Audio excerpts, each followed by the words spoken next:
Hey friends, welcome back to the podcast. Today's episode is something I think that you're going to enjoy if you are enjoying the episodes about the Enneagram or you're more curious about going a little deeper with it.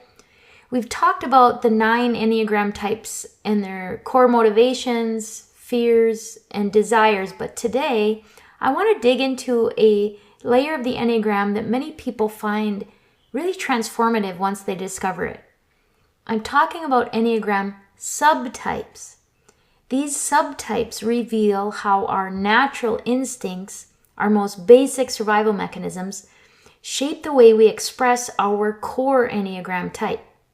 So if you've ever wondered why 2 people of the same type can show up so differently, this is often the missing piece of the puzzle. The Enneagram subtypes add an additional layer of nuance and depth to understanding your type. Each Enneagram type is split into 3 subtypes based on which instinct is most dominant. The 3 types are self-preservation, social, or one-on-one. These instincts shape how we navigate the world, and even within the same Enneagram type, your dominant instinct can create a very different experience of life and leadership. Today we're going to explore what each subtype is, how each instinct presents across the 9 Enneagram types, and how understanding your subtype can help you grow as a leader, as a parent, or just in everyday life. So let's jump right in. Welcome to the Grace-Filled Leader Podcast. Do you want better work-life balance? Do you get stuck in patterns of perfectionism and people-pleasing?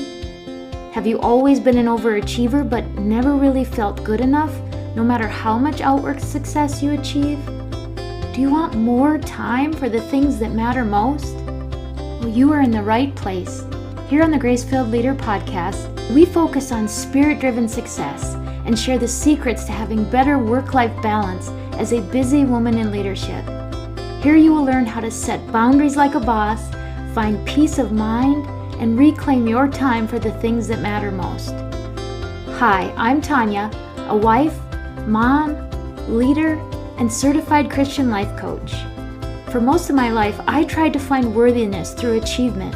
I spent decades people-pleasing and pouring myself into my work. I was looking for my value through the approval of others. This led me to feel burned out, empty, and exhausted. I had no time or energy for myself or my family. I realized that I was wasting time and energy looking for validation in all the wrong places. But my life changed when I finally surrendered and God showed me a different way. It is my mission to help you start living the abundant life God has for you. If you're ready to become fueled by grace and find freedom from people-pleasing, if you're ready to multiply your time and impact as a Christian woman in leadership, this podcast is for you.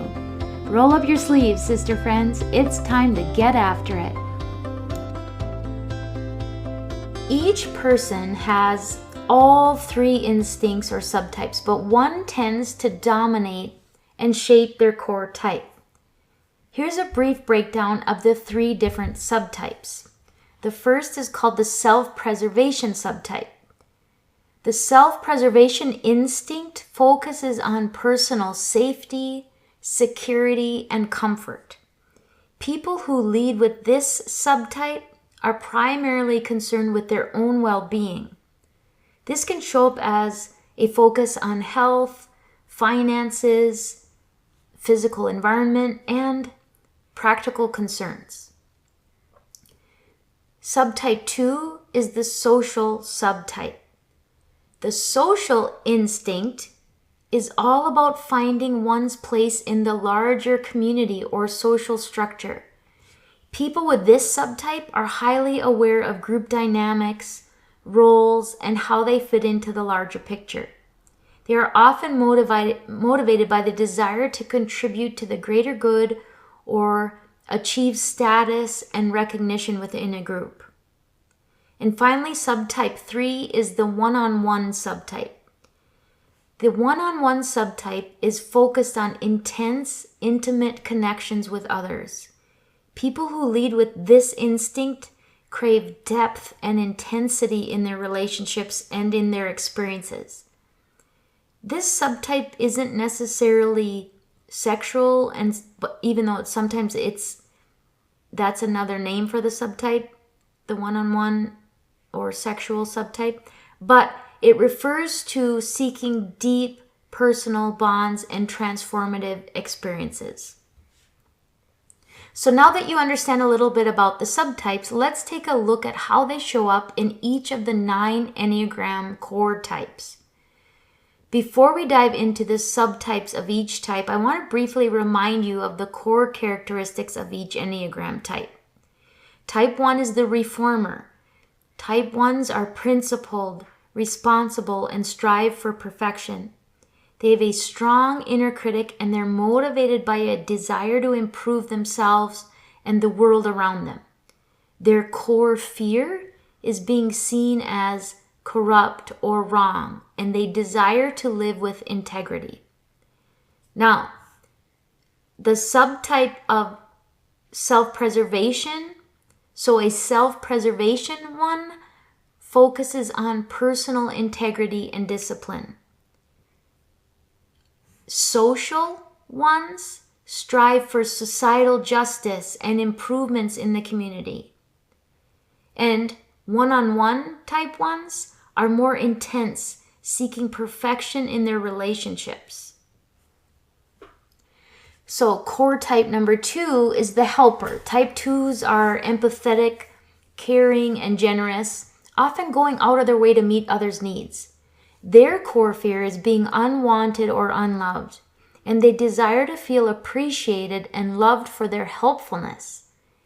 Self-preservation 2s care for others through practical acts of service. Social 2s focus on being indispensable within their group or community. And one-on-one type 2s seek deep personal connections to feel special and to feel loved. Core Enneagram type 3, the achiever. Type 3s are success-oriented, driven, and image-conscious. They fear failure and being seen as unworthy. So they work very hard to achieve recognition and success. They desire admiration and value being the best. A self-preservation 3 focuses on personal success and material achievements. A social type 3 strives for recognition and status within a group or in a society. And a one-on-one type 3 craves intense admiration and close relationships where they can shine. Core type 4, the individualist. Type 4s are sensitive, introspective, and deeply in tune with their emotions. They fear being ordinary and having no identity, and they desire to be seen as unique and authentic. They often experience very deep emotions, and they long for meaning in their lives. Self-preservation type 4s are more private, channeling their uniqueness inwardly. Social type 4s express their individuality through creative or social contributions. And one-on-one type 4s seek deep emotional intimacy in relationships, craving transformative experiences. Core type number 5, the investigator, is analytical, curious, and independent. They fear being overwhelmed by their environment, so they retreat into their minds, seeking knowledge and self-sufficiency. They desire to understand the world thoroughly. Self-preservation type 5s conserve their energy and their resources. Social type 5s contribute their knowledge to groups, often taking on the expert role in the room. And one-on-one type 5s focus on intense intellectual and emotional connections with a few trusted people. Core type number 6, the loyalist. Type 6s are committed, security-oriented, and responsible. Their core fear is being without support or guidance, and they seek certainty and safety. They desire support and approval from trusted authorities and groups. Self-preservation type 6 focus on their own personal safety and security. Social type 6s find security in group dynamics and loyalty to the community. And one-on-one type 6s seek deep, trusting relationships for security and guidance. Moving on to core type number 7, the enthusiast. Now, 7s are the spontaneous, optimistic, and adventurous sorts. They fear being trapped in pain or boredom, so they seek out fun and excitement and new experiences. They desire freedom and happiness. Self-preservation type 7s are a bit more practical and focused on their own personal security than some of the others. Social type 7s are the life of the party, finding excitement in social settings. This is not me. And one-on-one type 7s crave intense, thrilling experiences in close relationships. Moving on to type 8, the challenger. Type 8s are assertive, strong, and protective. We often think of these as the boss. They fear being controlled or vulnerable, so they assert their power and protect themselves and others. They very much desire control and autonomy.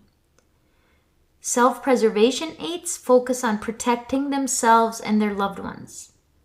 Social type 8s channel their strength into social justice and protecting the vulnerable.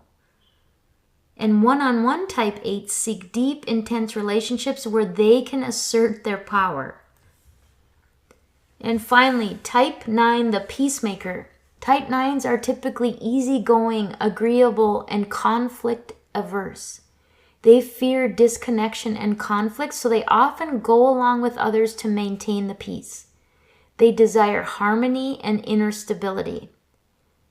Self-preservation 9s focus on creating inner and outer comfort. Social 9s are concerned with keeping harmony within the group or the community. And one-on-one type 9s seek deep, harmonious connections, and they may merge with others' desires, mostly to avoid conflict.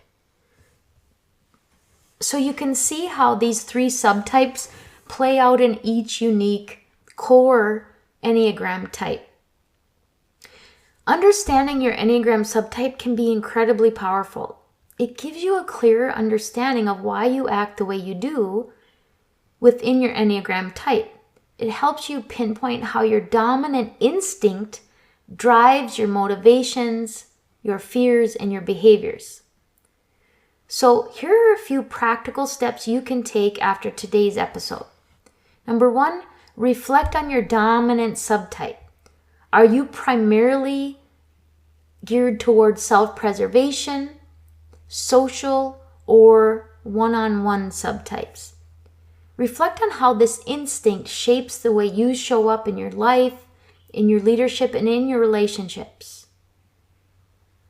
Number 2, embrace growth. Once you know your dominant subtype, think about how it serves you and where it might create blind spots.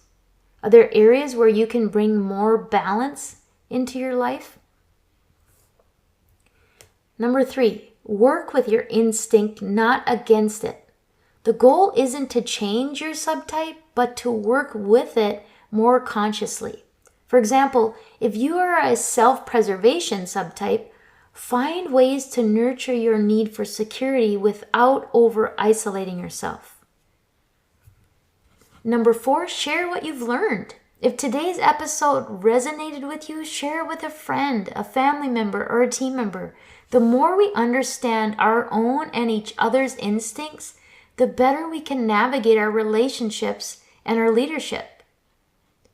So I want to thank you for joining me today, and I hope that this deep dive into the Enneagram subtypes has been as fascinating for you as it was for me to put together. Don't forget to follow the show and to share this episode with a friend if you found it interesting and you think your friend would find it helpful as well. And until next time, I pray that the Lord fills you with gratitude, peace, and His amazing grace. I pray this episode blessed you, spoke to you, or encouraged you in some way. If so, please share it with a friend and head on over to Apple Podcasts to leave me a review. That's the only way for me to know if you're enjoying the show. Nothing blesses me more than to hear from you. Also, come on over to our free Facebook community. This is a great place for us to support one another on our faith and leadership journeys. You can find the link to the group in the show notes or go to gracefilledleader.com/community. If you have questions or content ideas for the show, please send me a message on SpeakPipe or via email. Go to gracefilledleader.com/contact and leave a written or voice recorded message. I would love to know how I can best serve you on the podcast. Now to Him who can do immeasurably more than we can ask or imagine, according to His power that is at work within us. Ephesians 3, verse 20. Until next time, my friends, God bless.